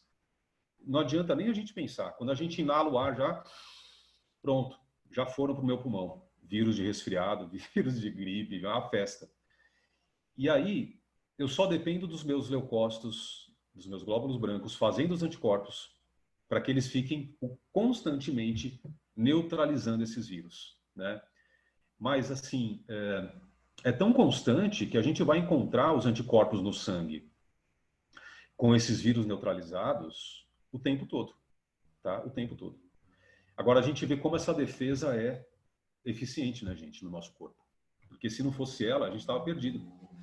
as 5 primeiras respiradas de um bebê, ele já pegava todas as doenças e já era, né? Agora, isso não acontece porque o bebê, durante a gestação, já recebe anticorpos da mãe pela placenta. Olha que legal isso. Então, já se encontra no sangue do feto quando nasce, tá? Quando ele vai mamando o leite da mãe, o leite materno tem anticorpos. Aí vai passando para o bebê. Ele vai sendo protegido pelos anticorpos agora da mãe a partir do leite, né? E depois, à medida que ele vai crescendo, o bebê, ele vai tendo o seu sistema imunológico amadurecido. Então, aí ele lentamente, demora um pouco, viu? Alguns meses, mas aí lentamente ele começa a produzir os seus anticorpos, né? E vai ficando imunizado naturalmente e tal. Porque senão não dava, a gente ia ser totalmente inundados por vírus e antígenos e micro-organismos de todo tipo, tá? Então, assim, voltando à sua pergunta, Natália, concluindo, é pela dimensão incrivelmente pequena do vírus e a sua alta capacidade de multiplicação dentro das células hospedeiras, né, que ele invade, que a gente chega nessa presença dos vírus em todo lugar, né? Então, tem numa superfície, tem na água, tem no ar, entendeu? E assim por diante. Você sabe que o vírus da poliomielite, por exemplo, citando um outro, né, o vírus da paralisia infantil, a via mais comum dele infectar uma pessoa é pela água. A pessoa toma a água contaminada com o vírus da polio. Não dá para ver. Não é uma coisa que seja filtrada por um filtro, né? Só se ela for fervida mesmo ou clorada. Aí a pessoa toma água contaminada, pronto, ingeriu o vírus da poliomielite, né? Ele faz o ciclo lítico nos neurônios da medula espinal, a pessoa fica com uma crise aguda por uma semana, mais ou menos, né? Uma doença viral e tal. Mas quando ela sai dessa crise, que tem febre, tem diarreia, tem um monte de problemas, aí ela está paralisada. É a poliomielite, né? Paralisia infantil. Graças a Deus que tem a vacina, né, gente? A famosa Sabin, que é a da gotinha, e a pessoa fica vacinada. Mas antes de ter a vacina da Sabin, contra a polio, as pessoas se contaminavam com polio no mundo inteiro. Tinha muita gente mesmo, com paralisia infantil, na Europa, no Brasil e etc, né? Então, a gente deve à vacina Sabin essa salvação que nós tivemos, né, do vírus da polio. E é o que vai acabar acontecendo com o coronavírus também, né? Eu estava vendo ontem que criaram um consórcio bilionário, né, na OMS, já de cara com 10 bilhões de dólares para, vamos dizer assim, investimento para tentar descobrir a vacina contra o coronavírus, né? Contra o Covid-19. Só que demora, lógico. Então, o próprio presidente da OMS já falava, olha, essa vacina não deve sair antes de 2022. 2021 ainda vai ter testes, finalizações de testes, etc. É um processo demorado, né? Mas uma hora ou outra ela vai acabar saindo. E aí a gente vai ter uma proteção eficiente, né? Ainda bem. Quem mais ia falar? Deixa eu ver. O Breno? Fala aí, Breno. Professor, a minha pergunta é meio besta, assim, mas eu queria saber se o antígeno pode ser chamado também de agente etiológico, ou são coisas diferentes? O antígeno, agente etiológico? Se eu posso chamar. Não, viu, Breno? Porque o agente etiológico, ele é o próprio micro-organismo, né? Tá? A diferença é muito simples. Vamos pensar...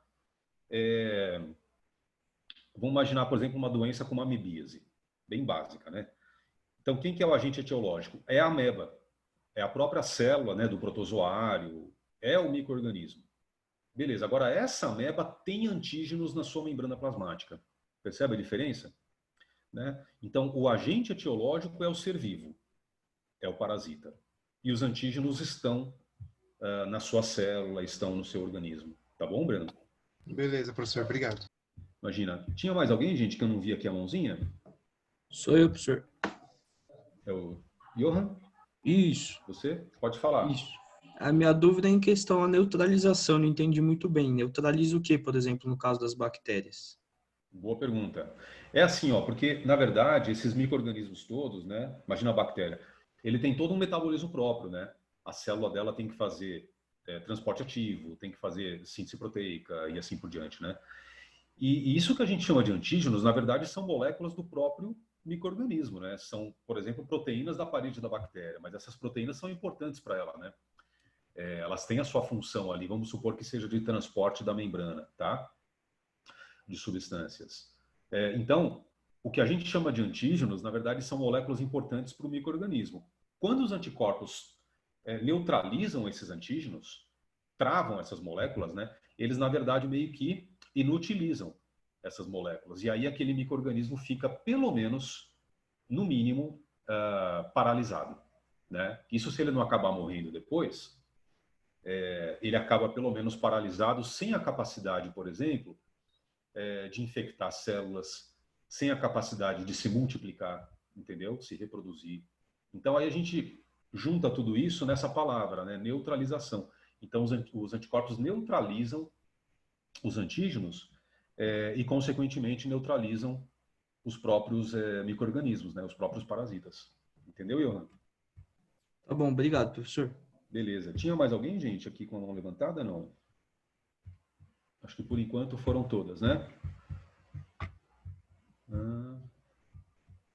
Beleza, então tá bom. Sendo assim, ó, eu estava colocando aqui, também na minha, entre aspas, na minha luzinha, né? Deixa eu parar aqui por enquanto esse compartilhamento. Ó, eu coloquei aqui esse meu desenho, gente, que também depois eu vou mandar a foto para vocês, tá? A respeito dos anticorpos, né? Então, proteínas de defesa. O que vocês veem? Vocês veem 3 etapas, primeira, segunda e terceira, né? De um processo que a gente chama de resposta imunológica primária, tá? Ou resposta imunitária primária. Que é a partir do momento que a pessoa entra em contato com um antígeno pela primeira vez, vamos supor um vírus de gripe, o H1N1 da gripe, certo? Ela começa a dar essa resposta no seu sangue, né? O que seria essa primeira fase, então, gente, essa primeira célula? Tá vendo que está escrito aqui, ó, linfócito T?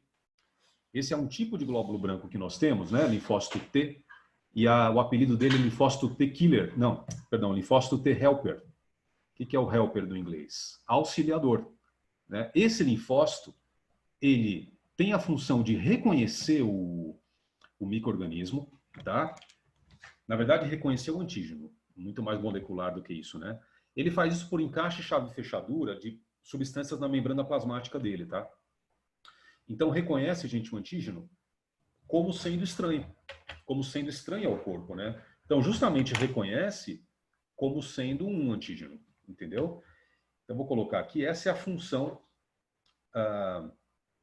dos linfócitos T. Olha, identificação, né, dos antígenos.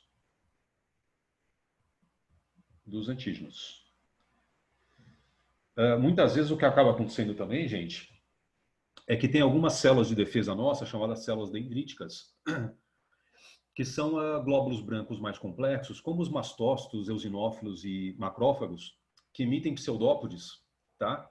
E capturam alguns dos vírus inicialmente. E aí essas células dendríticas apresentam esse antígeno para o linfócito T helper, tá? Que identifica, então, as substâncias como sendo estranhas, como sendo antígenos, né? Então, aí foi o primeiro passo. Uma vez que ele faz isso, ele apresenta esses antígenos ao linfócito B de bola. Então, vou pôr entre parênteses, ó, o que ele vai fazer em seguida. A apresentação. Então, vejam só. Né? Primeira ação aí do linfócito T. Esse linfócito T, gente, acho que todo mundo já ouviu, é o chamado linfócito TCD4.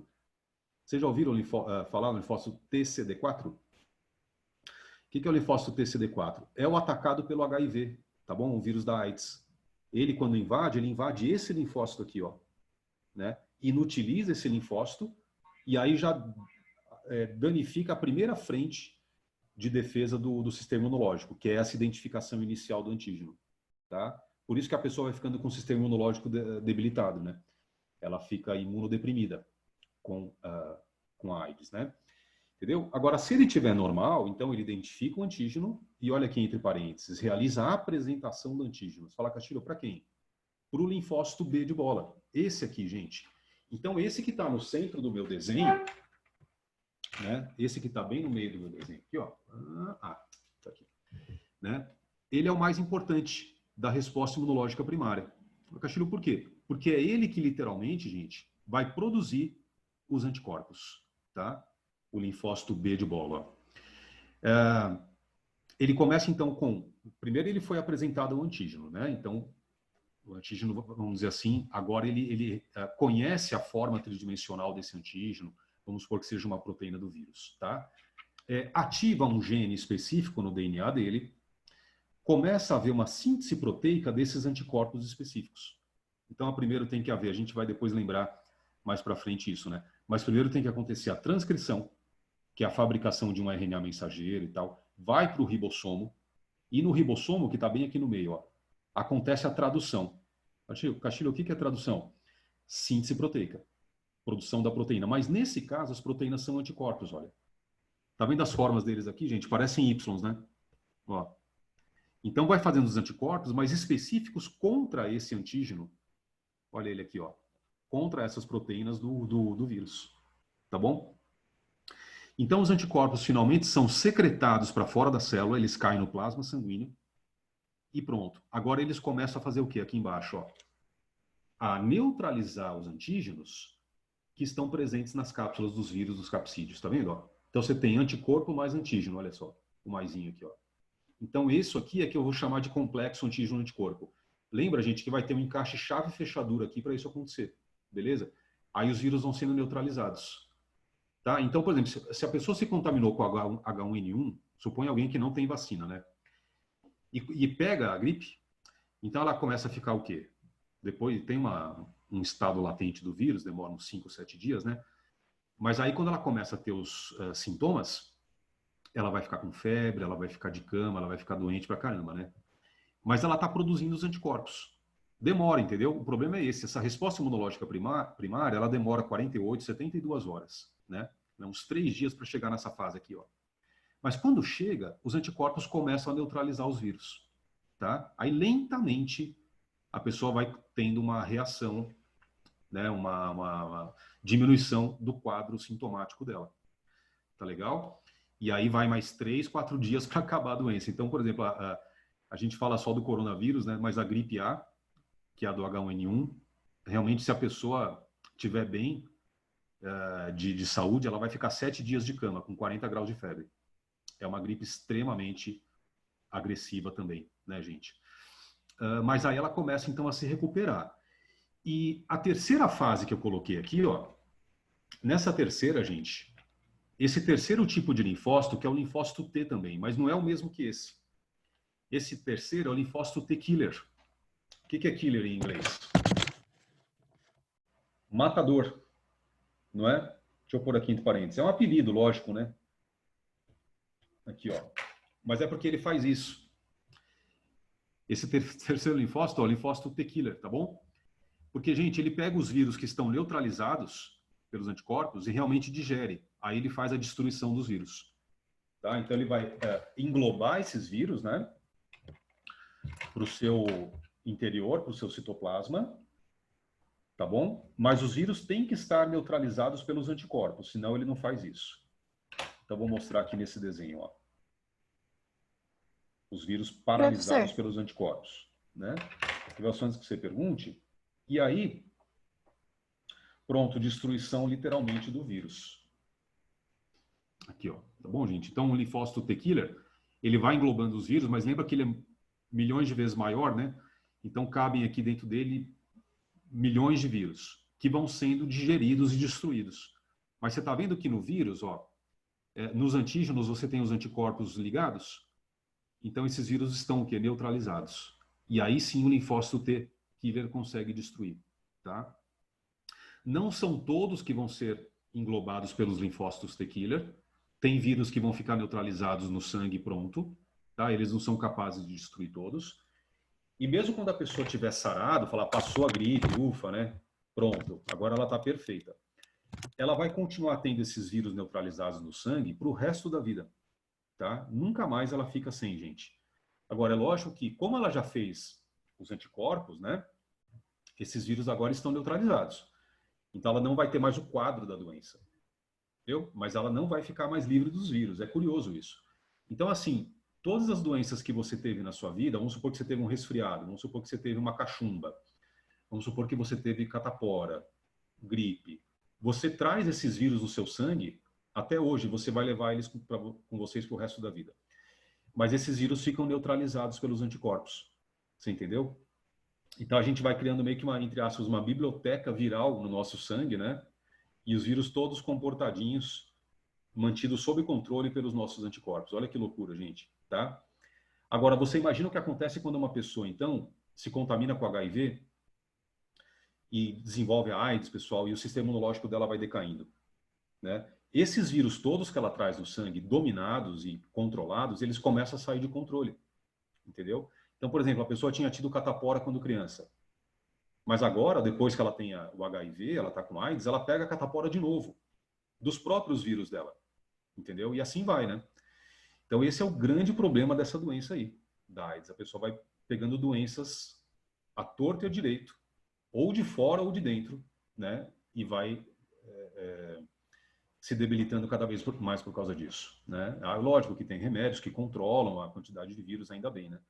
Mas se nada for feito, se ela não tiver o medicamento, não fizer o tratamento, ela vai sucumbindo por doenças oportunistas, né? Tá? E mais uma coisa que eu queria falar antes de ver a pergunta. O que é mesmo? É o seguinte, justamente porque a pessoa traz os vírus no seu sangue, é que em alguns casos ela não pode mais doar sangue nunca mais, né? Então, por exemplo, alguém que teve hepatite viral, que seja A, B ou C, a pessoa traz os vírus da hepatite no sangue dela, entendeu? Se ela doar o sangue, esse sangue, ao entrar no corpo da outra pessoa, ele vai com os vírus da hepatite. E eles se libertam dos anticorpos, porque agora já está fora do corpo imunizado, né? E a pessoa que recebeu o sangue se contamina com hepatite, né? Então, alguém que já teve hepatite não pode ser doador de sangue, por exemplo, né? Então, mas aí depende do tipo de vírus. Depende do quanto esse vírus pode entrar em atividade depois no corpo de alguém. Tá legal? Bom, deixa eu ver. Quem que ia me perguntar mesmo agora? Eu só tinha... Não, eu só... É que quando você estava explicando o linfócito T-killer, você estava falando vírus. Aí eu queria saber se é só com vírus. Ou não, pode ser bactéria também. Pode ser com bactéria, pode ser com protozoários, tá bom? Tá. Com vários parasitas. Boa pergunta, Natália. Tá bom. Mas esses parasitas, né, têm que estar neutralizados. Agora, a gente tem células mais destruidoras também, tá? A gente tem macrófagos e neutrófilos, que aí eles emitem pseudófilos e digerem que aparecer pela frente. Tendo anticorpo, não tendo, entendeu? Então já é uma defesa mais tosca que a gente tem, no sentido de ser mais agressiva, né? E, em geral, por exemplo, no machucado, a pessoa cortou a pele, por exemplo, e começa a infeccionar, começa a criar pus, é por causa dos macrófagos. Porque eles começam a digerir as bactérias, né? E micro-organismos que vão aparecendo pela frente, só que exageradamente. Então, aí também digere no meio do caminho célula da pele, célula do vaso sanguíneo, aí começa a virar uma bagunça de defesa celular e vai causando a infecção, entendeu? A inflamação, desculpa. O tecido em volta fica avermelhado, fica inchado, né? Aí essa defesa mais bruta que nós temos, né? De células que a gente chama de fagocitárias, tá? Aí é diferente dessa resposta imunológica toda específica, né? Que eu estava falando para vocês, toda molecular, bonitinha, que é feita pelos anticorpos depois do linfócito T-killer, tá bom? Beleza. Quem mais quer perguntar? Professor, Diga aí. eu não sei se é oportuno, mas, tipo, o que acontece com as proteínas? Tipo, quer dizer, com os anticorpos que são usados? Eles são destruídos? Eles são proteínas, né? Então, eles têm uma vida útil limitada, entendeu, David? Por exemplo, né? A pessoa fabricou um monte de anticorpos e lançou no sangue. Tá legal. Alguns estão funcionando, neutralizando os antígenos, e outros ficam no plasma sanguíneo, né? Então, eles não vão durar para sempre, tá? Esses anticorpos que ficaram no plasma sanguíneo, soltos aí, eles vão sendo muitas vezes naturalmente degradados, naturalmente reabsorvidos, eles vão diminuindo a sua concentração, né? Agora, isso não é nenhum problema, porque na verdade, aí eu vou até usar a sua pergunta para falar uma coisa aqui que eu ia falar, né? Um complemento. Quando os linfócitos B produzem os anticorpos pela primeira vez, então demorou, não demorou? 48, 72 horas para fabricar. Beleza. Mas aí eles criam, gente, o que a gente chama de memória imunológica. Tá? Esse termo é muito importante. A memória imunológica é a capacidade dos linfócitos B fazerem mais anticorpos quando for necessário. É como se eles já tivessem agora a receita para fazer, entendeu? Então, tudo bem que a quantidade de anticorpos diminua no sangue, porque se a pessoa entrar em contato com esse vírus de novo, com esse antígeno de novo, ela vai poder produzir os anticorpos muito mais rápido na segunda vez. Então, a gente chama de resposta imunológica secundária. Ao invés de demorar 72 horas, que são 3 dias, né, vai demorar 2, 3 horas. Mesmo assim, não é imediato, certo? Mas em 2 ou 3 horas, aí os linfócitos B já produzem os anticorpos de novo, né? E aumentam a sua concentração no sangue da pessoa. Então, por isso que ela fica imunizada quando desenvolve uma doença. Por isso que a gente fala, né? A pessoa já teve catapora, então pronto, ela está imunizada, não vai ter mais. Já teve cachumba, está imunizada, não vai ter mais, né? Lógico que tem exceções, tem pessoas que pegam, né, a cachumba a segunda vez. Às vezes pode ser até de um lado diferente, né, do pescoço. Teve de um lado, já viram isso não? E depois tem do outro lado, né? Ou mesmo alguém que já teve catapora pode pegar de novo. Mas são exceções à regra, tá? Então, em geral, a pessoa já está imunizada por isso, porque ela desenvolveu a chamada memória imunológica. É a receita dos linfócitos fazerem mais anticorpos, tá? Esse é o princípio da vacina, gente. Quando a pessoa é vacinada, vamos supor contra a gripe, ela recebe no seu sangue os antígenos, entendeu? A gente injeta no sangue da pessoa os vírus da gripe. Só que atenuados, né? Esses vírus estão enfraquecidos pelo calor, eles não vão causar doença na pessoa. Muitas vezes até mortos mesmo. A gente só quer o capsídeo com os antígenos, né? E quando você faz isso, desencadeia essa resposta imunológica primária, tá? Mesmo não sendo vírus vivos, né? Vírus, entre aspas, ativos. Mas ela faz os anticorpos, então ela cria a memória imunológica. Você entendeu? Demora, por isso que a gente fala assim, a pessoa tomou a vacina, demora 1 semana para pegar a vacina. Já viram esse termo? Né? Demora 10 dias para pegar a vacina. O que é pegar? É só um termo popular. É para a pessoa adquirir a sua memória imunológica, essa capacidade dos linfócitos fazerem os anticorpos. Entendeu? Mas uma vez que ela desenvolveu a memória imunológica, agora pronto. Se ela entrar em contato com o vírus no ambiente, né, o vírus real, ela faz os anticorpos em 2 ou 3 horas, neutraliza os vírus antes que eles possam se multiplicar nas células. E não desenvolve doença nenhuma, não pega mais a gripe e tal, né? Agora, cada vacina é uma, né? Cada vacina é específica. Então, ela tomou vacina para gripe, ela só está imunizada contra a gripe. Ela tomou vacina para pólio, só está imunizada para pólio. E assim vai, né?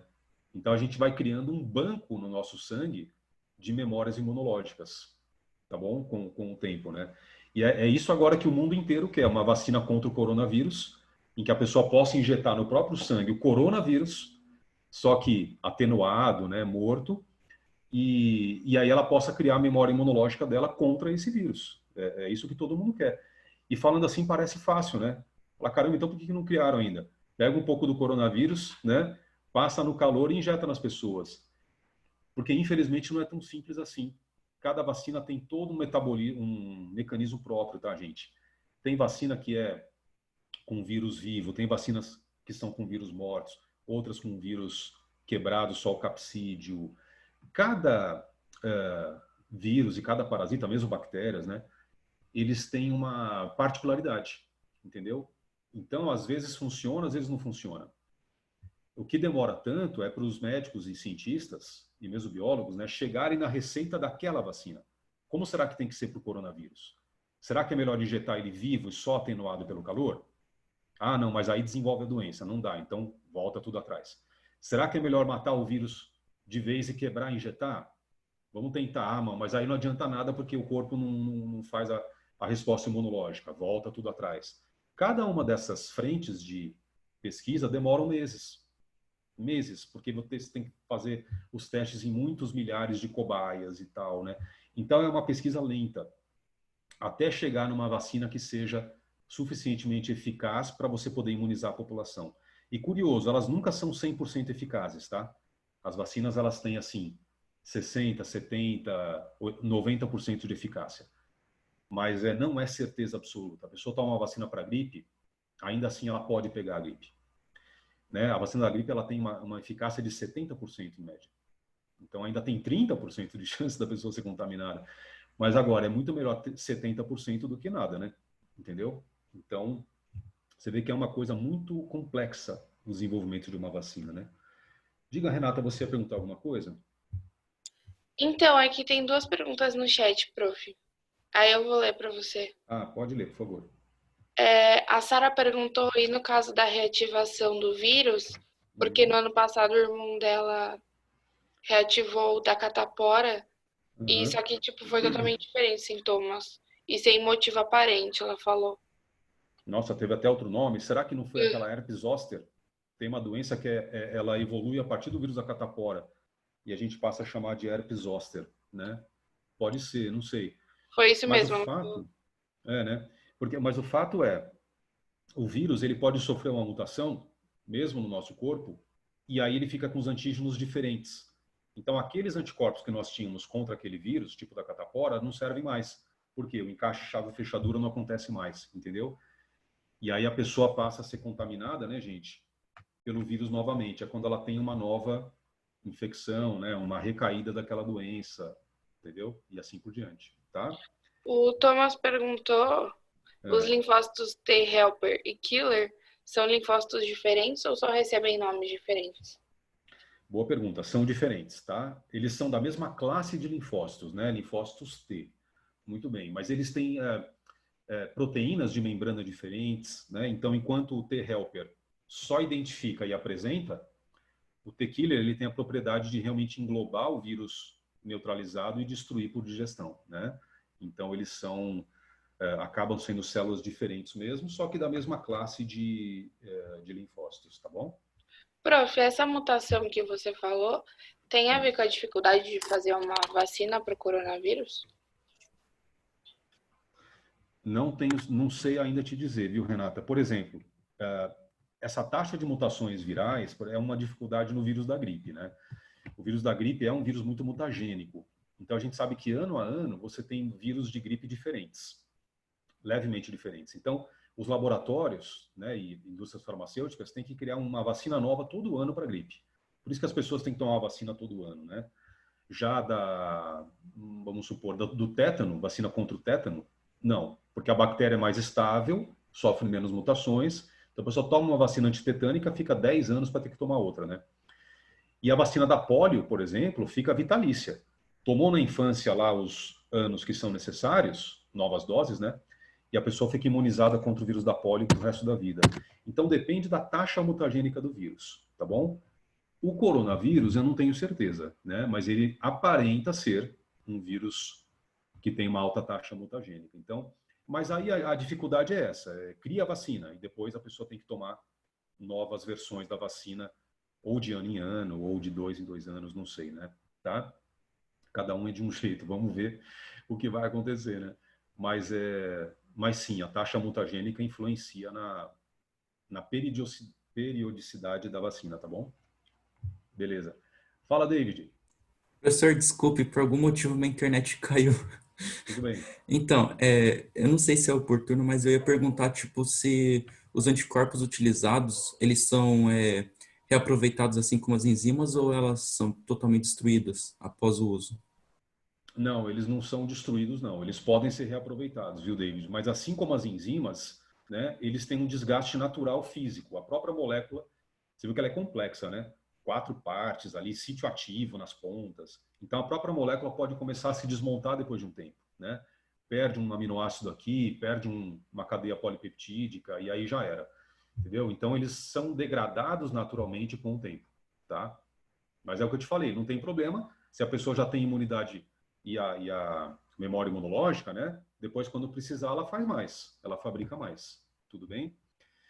E aí, Ok, gente, valeu, professor. justamente em relação a isso que eu queria finalizar com essa imagem aqui, ó. Eu queria só, mais uma vez, compartilhar com vocês, para a gente finalizar. Vocês têm essa imagem também na apostila, tá bom? Nessa aula 13 e 14, que é esse gráfico de imunizações. Veja como é simples você interpretar esse gráfico. Quando a pessoa recebe o primeiro contato com o antígeno, suponha uma vacina. Ela tomou uma vacina lá, vamos supor, contra o tétano, tá bom? Antitetânica. Ela, ao longo das semanas, uma semana, 2, 3, ela vai produzindo cada vez mais anticorpos contra aquele antígeno, né? Contra o qual ela foi imunizada. E aí ela vai desencadeando a resposta imunológica primária, tá vendo? A resposta primária, em que ela vai, gente, não só produzindo os anticorpos, tanto pelos linfócitos B quanto pelos plasmócitos, tá? Tem essa outra célula produtora também, né? Plasmócitos. Como ela vai criando a memória imunológica. Porque essas células, só de fazer os anticorpos, já vão criando a memória, né? E aí depois vai tendo um decaimento natural dos anticorpos. Por quê? Porque justamente eles vão sendo degradados com o tempo e tal, né? Suponha depois de 2, 3 meses, a taxa de anticorpos já caiu de novo. Aí ela recebe uma segunda dose da vacina, famosa, né? Ah, a pessoa tomou a segunda dose de reforço. O que acontece, ó? Agora ela tem uma produção de anticorpos maior e mais rápida. Por quê? Porque na resposta secundária, ela já tinha a memória imunológica. Então ela é ativada e os linfócitos B produzem agora os anticorpos muito mais rapidamente e também numa quantidade muito maior. Beleza? Na verdade, essa segunda dose, gente, a de reforço, é para isso mesmo. É para criar novas células de memória. A gente passa a chamar esses linfócitos B, tá, de células de memória, e que possam, né, produzir mais anticorpos. É como se você desse uma memória imunológica mais ampla ainda para o corpo na segunda dose. Tem vacina que precisa de 3 doses, né? Eu lembro do HPV. HPV é uma vacina que, dependendo da fabricante, dependendo da indústria farmacêutica, tem 3 doses, né? Então tem um terceiro reforço ainda. Às vezes não, às vezes são só 2 doses. Então depende da origem da vacina, tá? Mas é por isso, né? Na resposta primária, menor curva de produção de anticorpos e mais lenta. Na resposta secundária, uma curva mais rápida, mais ampla. Tá bom, gente? Mais eficiente, né? Muito bem. Olha, eu vou passar os exercícios que eu queria que vocês fizessem lá do caderno de exercícios e também o gabarito das questões da aula 13 e 14, tá? E na aula que vem, gente, no comecinho da aula que vem, ainda vou comentar com vocês algumas coisas de anticorpos, mas aí comparando vacina com anticorpo, vacina com soro, né? Porque existe essa comparação. Quem já quiser ir adiantando, você pode aqui no próprio site, eu parei, né? Você pode ver no próprio site, gente, Planeta Bio. Olha, aqui no número 10, tá? Você tem essa comparação da imunização ativa com a passiva. Eu vou falar para vocês um pouco melhor sobre isso na próxima aula, mas você já pode ir lendo aqui se você quiser e também na apostila, né? A imunização ativa são as próprias vacinas, o corpo trabalha para fazer os anticorpos, e a passiva são os soros, tá? Então, soro, por exemplo, antiofídico, soro antitetânico, né? Em que a gente injeta na pessoa anticorpos. Tá legal? Depois eu vou voltar a falar sobre isso, então. Beleza, gente? Dá uma olhadinha lá, então, depois no WhatsApp e no site, que eu vou passar aí o gabarito e a tarefa. Prof, tá? ativa é vacina, a outra é anticorpo? Não, anticorpo A não. outra- A outra é soro. Soro, exatamente. Que usa Aqui. anticorpos para injetar na pessoa. Mas é o soro, tá bom? Beleza, gente. Professor. Olha, diga, vamos finalizando aqui as dúvidas para a gente ir fechando. Deixa eu ver as últimas perguntas. Quem mais? David? Aham, Fala, rapidinho. David. Você falou que, tipo, por exemplo, um primeiro contato com um antígeno, ou seja, algo desconhecido, gera a produção de anticorpos, certo? No plasma sanguíneo. Demora, de fato. Mas eu posso usar esse sangue e injetar em outra pessoa? Claro, desconsiderando os fatores RH esse negócio, como o soro. Não sei Você se vê deu para que entender muito bem minha pergunta. Tipo, eu entendi, sim. A sua pergunta é muito boa, porque é uma das tentativas de tratamento contra o coronavírus também, né? É você pegar uma pessoa que teve a sério? doença, sobreviveu, você tira o sangue dela, que tem anticorpos contra o coronavírus, e injeta em outra, né? Agora, isso não é uma forma muito eficaz, porque você não tem a concentração dos anticorpos necessária, né? Você ainda tem muitos antígenos que são da própria pessoa. Não é a forma de imunização passiva usual, né, e clássica, que é você transforma aquilo num soro todo específico e purificado, né? Esse não, esse seria um jeito mais emergencial e desesperado de tirar mesmo o sangue de uma pessoa e já passar para outra, né? O problema é que não é tão eficiente, tá? Pode trazer efeitos colaterais, assim como você falou até do tipo sanguíneo, né? Lógico que vamos fazer de um tipo sanguíneo compatível, mas tem outros problemas que podem aparecer. Por isso que não é um tratamento, você vê, né? Muito comentado, muito usado, porque não ajuda tanto, não. Tá legal? Tudo bem. Beleza? Também haveria a possibilidade, né, de, tipo, reativar o vírus, né? Sei lá. Como assim? Ah, sim, exatamente. E aí dá uma maior concentração ainda para a pessoa de novos vírus, né? Sim, é verdade Justo. mesmo. Tá bom? Legal, boa pergunta. Beleza, gente? Olha, você vê, essa aula passou só um pouquinho do tempo, né? Porque, assim, não tem jeito. Esse assunto, pessoal, ele tem muito pano para manga, né? Tem muitos detalhes e tal. Eu nem falei todos os que eu queria, tá? E se eu cortasse antes, ia cortar a linha do raciocínio. Não tem jeito. Então, não tem problema. Na próxima aula, eu vou dar só essa complementada com a diferença de vacina e soro, tá bom? Mas já dá para vocês irem fazendo as questões todas que eu vou passar para vocês. Quem tiver dúvida, pode me fazer ao longo da semana, tá bom? Pode me perguntar, sem problemas. Beleza, gente? Beleza? Beleza. Obrigado, então, tá? Professor, só mais uma coisinha. Não é dúvida. Eu perdi muita coisa depois que eu caí? Não sei, David. Não sei em que momento que caiu a sua aí. Eu também não vi. Eu acho que não, David. Foi né? quando eu ia fazer a pergunta. Acho que foi Não, sim. acho que não, porque acho que logo a gente fez pergunta por cima. Ah, Então, tá. você vai Beleza. enviar as fotos lá no grupo? Beleza, valeu, Renata. E depois tem Vocês estão conseguindo ver as gravações, gente, das lives? Sim. Tá bom. Dá uma olhadinha nesse tempo aí, David. Corre ela. Vai lá para os últimos 20 minutos. Acho que você viu. Não, tá bom? não, mas eu acho que é o que a Renata disse mesmo. Tipo, foi 5 minutos atrás. Foi rapidinho. Tranquilo, então. Ah, então beleza. Tá bom. E agora eu vou mandar para vocês o gabarito das questões das aulas 13 e 14 da apostila e a tarefa fixação e aprofundamento, tá bom? Tá. Beleza, gente. Obrigado, Prof, viu? você vai mandar foto também das suas lousas? Isso, Ana. Bem lembrado. Vou mandar a foto também das lousas, tá bom? Obrigado pela paciência. É isso, gente. Bom fim de semana. Prof. Tchau, Bom até final depois. de resto de Tchau, semana. professor. Obrigado. Vocês também. Obrigado. Tchau, tchau.